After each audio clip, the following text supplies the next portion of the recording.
Welcome back, everyone. Thank you guys for tuning in to another episode of Loners here. Hopefully you can't hear our dog munching away over there in the corner.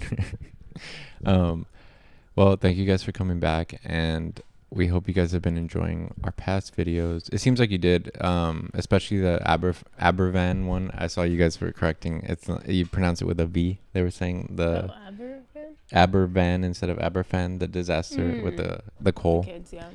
You know, and it's crazy what you guys were saying in the comments.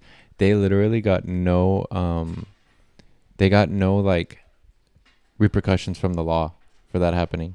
Seriously? Yeah. That's actually insane. And they barely had to pay anyone out for like anything. It's pretty crazy to me that corruption. I mean, that corruption's everywhere, honestly. But yeah, that's really heartbreaking for a lot of the families. But yeah, I would feel like nothing was actually learned from it. Yeah, it's fucked up. But okay, if I just want to say, guys, if you haven't, please subscribe to this channel and also our blog channel. And we appreciate anyone who has, and we hope you enjoy the videos. Max, get over here. This is episode 2. He's gonna drop the camera. This is episode 266.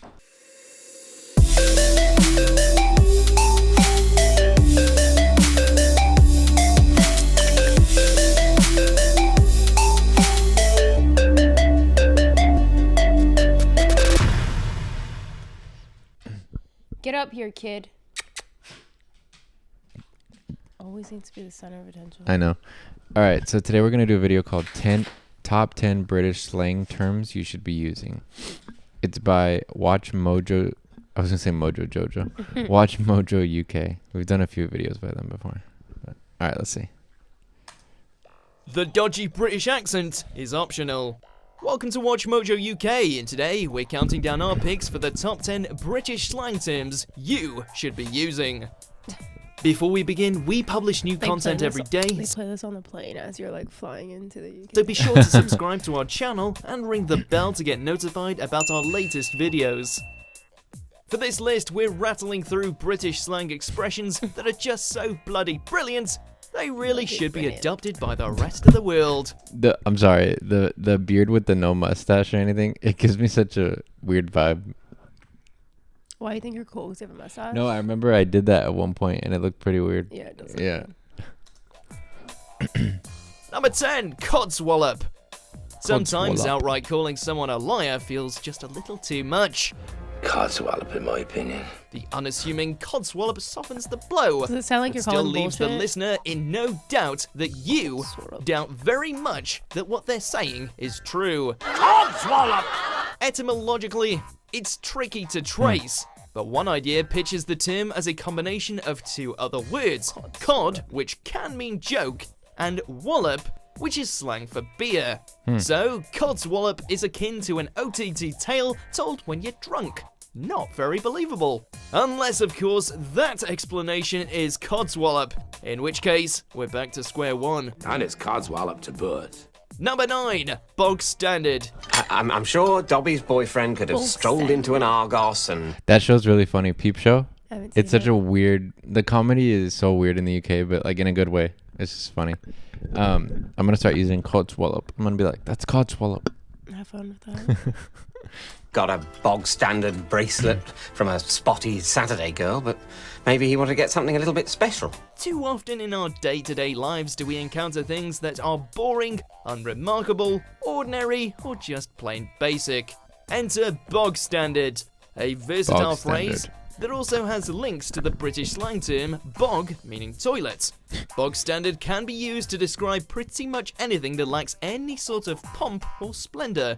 If the chair you're sitting on is basically just wood with 4 legs, it's a bog standard chair. Those chairs are If nice. the coffee you're drinking is ground beans, milk, and maybe sugar, it's a bog standard coffee.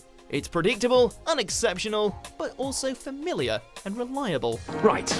We get the tube into Camden and head for the nearest bog-standard indie-oriented bar. Number 8, pop your clogs. Pop your clogs on and go paid whipping. This is Britain at its euphemistic best. To pop your Oh, Doctor Who. They remade that, huh? But like an American version? Yeah. Yeah. clogs is to die. But why directly refer to death when you can indirectly refer to some obscure footwear instead? It's another phrase with a questionable origin, with some explanations tracing it back to the Industrial Revolution, when factory workers still wore clogs to protect their feet. Were those workers to die in those clogs, their toes would point or pop upwards. There's definitely a time and a place for this one though. Conversations about the death of your favorite TV character? Yes. Actual real-world funerals? Probably not. Choo-choo, sir. One last fling before you pop your clogs. Pop your clogs. Number 7, all mouth and no trousers. I've dealt with this kind of scum in the past, and I can tell you that all my... That movie's crazy. If you guys haven't seen it, which probably a lot of you have, Filth, that's a crazy movie. And the main guy's a really good actor. And no trousers. If you're ever labelled as this, then, unfortunately, it has zero to do with the lipstick you're wearing or your choice of legwear. Instead, it's a plain and simple put-down.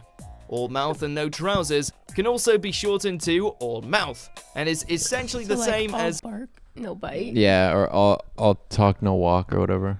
I've never actually heard that, but I can see where it's going. It's just saying, yeah, you're all talk, like that. Got yeah. it. all talk, referring to anyone who's trying to brag or possibly intimidate, but isn't likely to follow up their words with actions. They're showing off, but without substance. Conveniently enough, the person being painted as all mouth and no trousers is probably talking bog standard Codswallop. Just as I thought. All mouth and no trousers. Number 6, well Where does it chuffed. even, like, come from? Like, I get all bark, no bite, because it's like a dog, you know? Like, Yeah. like little chihuahuas will bark, but they're not going to do anything. What the fuck is the no trousers? All mouth, no trousers. The all mouth part makes sense, but then the trousers, yeah, it's a little weird. Maybe, is it like a humiliation thing? I don't know. Anyway. I played 5 eggs this morning. 5! How chuffed with that I was. Perhaps you've just got 100% on a maths exam. Maybe you're a budding footballer and you scored a hat-trick. Or maybe you've baked a cake that looks and tastes divine. In every case, you could say you're well chuffed. Well It's a chuffed. go-to term for whenever anything's gone well. You're chuffed up now. Chuffed And up. so you should be, my splendid boy. But instead of sounding like a silver spoon nitwit and pronouncing to the world that you're really rather pleased with that outcome, you give the universal sign of a hearty fist pump, puff out your chest with pride, and tell everyone you're well chuffed. So I'm happy about that. Yes. Chuffed. Number 5, on it like a car bonnet. If only everything we ever said sounded as satisfying as this. On Used it like to a car confirm, bonnet. convince, or generally reassure your listener that the matter in hand is being dealt with and that you have everything under control. On it like a car bonnet is lesser said than everything else on this list. I was going to say, I need Don't to let know that if people I know, actually say that. you guys need to put in the comments how much of this actually people say, because I don't know. stop you from adding it to your personal lexicon. Naturally though, announcing it in America could lead to some confusion, and on it like a car hood just doesn't have the same ring to it, unfortunately. Be in your bonnet, Potter. Number 4, cream crackered. And I am cream crackered. There was no Cream way we'd crackered. get through this list without at least a little rhyming slang. In this case, if you're cream crackered, you're knackered. And if you're knackered, you're tired. Like really bloody tired. Like for example, right now. sorry Bob, I can't come into work today, I'm absolutely cream crackered. Be sure to use it correctly though. You might be cream crackered after going to the gym, but you definitely can't describe 30 minutes on the treadmill as a cream crackering task. It's just weird. Cold call, look at me. I'm tired. Lightweight. Well and truly cream crackered. Number 3, throwing a wobbly. I was looking for you. Haley's throwing a wobbly. Oh, shit. What better way to embarrass a fully grown adult about the tantrum they're having than to hit them with this phrase? While throwing a wobbly can also be used to describe children crying because they haven't gotten their way, it's best dished out to a well-deserving adult who's in a monumental sulk over something that doesn't really matter. Get a hold of yourself, Ebenezer. You're having a wobbly. Sarah's team lost at the weekend, so she threw a wobbly. Frank doesn't like football, but was forced to watch it anyway, so he threw a wobbly. Tom didn't want jelly for dessert, so he tossed the plate at the nearest wall. You get the picture. Number 2, Bob's We your would uncle. call that a bitch fit. Or like a tantrum. Yeah, a tantrum, I think more. A bitch fit, that They have like cutesy ways of saying things. Throwing a wobbly. Maybe it just sounds cute because it has an accent. But it sounds like if I say it in an American accent, it doesn't sound as good. Throwing a wobbly. No, it just sounds so stupid. But when you say it with a wobbly. When you say it with an English accent, it sounds so much better. Yeah, he's throwing a wobbly over there. In Bob, your uncle, we escaped. What do you think? Bob is Who my is uncle. this Bob and how are we related? She Used does to have an Uncle describe Bob. the satisfying completion of a particular task, the expression is thought to date back to the 1880s, when it was attributed to the then newly appointed God Chief damn, he has a Secretary big forehead. of Ireland, Arthur Balfour. Balfour's uncle was Robert Bob Cecil, the British Prime Minister at the time, so it was widely thought that he only got the promotion because of the familial link. Bob's your uncle. Okay. Since then, the meaning Okay. has evolved to cover all types of everyday success, and a funny's your aunt follow-up has also crept up into use. And ignore that. This will go in here, and Bob's your uncle, abracadabra, is this your card? Number 1, that takes the biscuit. Feeling a lot better. Well, that really takes the biscuit, doesn't it? Say there's someone at work who's always pulling pranks. I've heard this a and little one bit. day they just go too far. That takes the biscuit. Say you're having a bad day, and then you drop your phone in the sink. That takes the biscuit too. Them two are just about take a biscuit. Used whenever an in some way bad situation gets even worse, the biscuit bit should be in no way ever Americanized to cookie. Unless you're aiming for Codswallop again. I guess you could say that takes the cookie. Well, I know we have that takes a cake.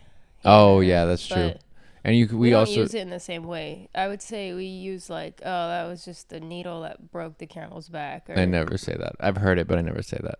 like that's just the thing that just Yeah. sent everything overboard on this bad day. You know what I'm saying? You could say like that's the way the cookie crumbles, Sure. but no one really says that either. Well, you're taking the piss, which is not to be confused Are you with our taking the piss? biscuit-based winner. And as for the biscuit to which this phrase... Okay, I'm just saying I love the slang in the movie Snatch and Lock, Stock, and Two Smoking Barrels. That shit, the slang that they have, I love UK, the like Cockney thug movies because they have the best slang. refers, nobody And me knows. too. We're betting hobnobs No. though. Now piss off.